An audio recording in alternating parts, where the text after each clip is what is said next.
I remember looking out the window that night and thinking, you know, you ain't got nothing else to offer this world. You know, what have you done? What can you possibly do? And I was thinking, something in my head told me, you know, you ain't got nothing else to offer.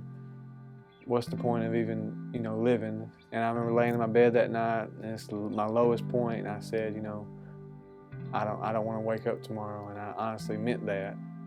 That went on for quite a while. I'd go home and I'd just repeat the process over and over again, and it started getting really heavy on me.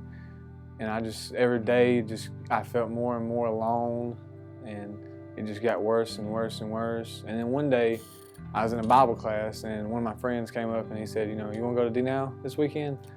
And I said, you know, it'd be fun, you know, have a good time, maybe, you know, meet some friends, you know. So I said, let's go for it, you know. And I remember getting there at D-Now that night. It was a Friday night, and seeing all these kids my age or younger, you know, worshiping, lifting their hands up, doing this, you know, and really getting into it. And I was back there, you know, grabbing on the back of my chair and, you know, didn't know what to think about them. I honestly thought it was weird. And that night, we went back to our houses, and I remember thinking, you know, where are you at in life? I remember thinking that, and that was the question I kept asking myself, where are you at in life? And the next day, I woke up with that same question, and throughout the day, all the messages they taught, I feel like every message was meant for me. And I remember counting backwards from 10 about 30 times, trying to get the courage to go to the altar and pray. I wanted to so bad, and then finally I did. And I remember it just felt like just a bunch of gunk was just scraped off my side. That's about the way I can describe it. And it just felt great, and I just started crying and praying, and I really don't even remember what I said or anything. I just remember just sitting there and just praying and knowing that I wanted to give up on this life and, you know, just let God do what He has to do. I hit a point where I thought I was satisfied with where I was at. I didn't grow any. I didn't probably get my Bible as much as I should have. I thought I hit the top of the mountain of, you know, Christianity, but in reality I didn't. And then came April 27th. I got home from work one day, and I went to my bedroom, and I found my dad. He was in my bed, you know, he was acting like he was sick and stuff, and he asked me to pray for him. So, you know, we sat there and prayed a little bit, and after we got done, I asked him if he wanted some water. And so I remember going in there and fixing him the water like he wanted it, filled all the way up with ice and all the way perfect like he always liked it. And I remember bringing it to him when I got back. He said, call his brother and mama. And so when I didn't know what to do, so I just went and got a shower, and I laid in my bed. And that's when mama called me, and she said, you know, we're at the church, and, you know, your daddy, you know, we found him unresponsive. And Dalton, Dylan, and them, my brothers, they were going to stay at the church, and I was wondering if you wanted to ride me to the hospital. And I said, you know, I'll go with you. And so I drove, me and her drove behind the ambulance, and we got there. We knew it was something serious because they didn't even let us sit in the waiting room with everybody else. They got just a private room, and they just put us in there by ourselves.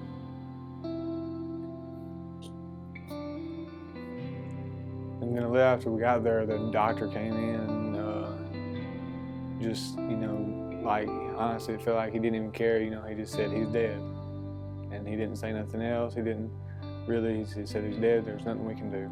There was nothing we can do. And, you know, felt like as if he didn't care. And then I remember the days after, you know, making plans you thought you'd never have to make, you know, and talking about things you thought you'd never have to talk about.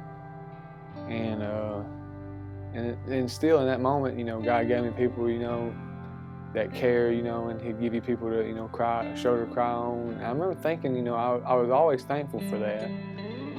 But then, you know, came the hardest part, I think, was about a month after, you know, when all of it really just feels real.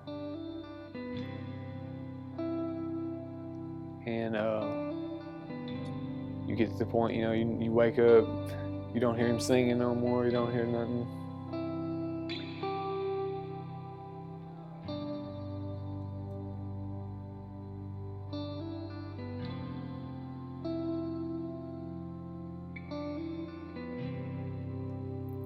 And then honestly, I got to the point where I didn't trust God anymore.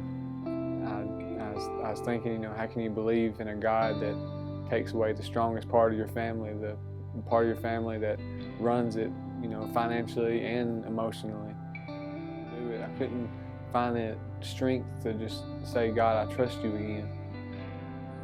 And then I moved on, and the summer went through, and I got to college, and I remember wanting so bad for Daddy to tell me, you know, you're doing this stupid, you gotta do this, you need to do this, you need to do that, like you always done my whole life.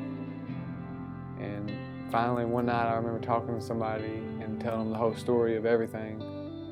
And that was when I finally just, you know, let go of everything, all the anger I held towards God, all the hatred, honestly, and I just said, let go. I remember the other day I heard a sermon that said, you know, God laughs at your plans, and I love that because that's been my whole life. If I make a plan and I don't pray about it and I don't put God in it, it always just blows up in my face, and it feels like it's the end of the world at that moment.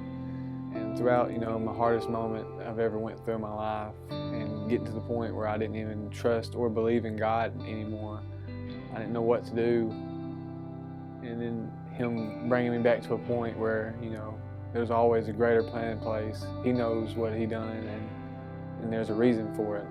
And you just gotta learn to trust Him, and He's gave me the strength to trust Him and the ability to go through His plan and not my own.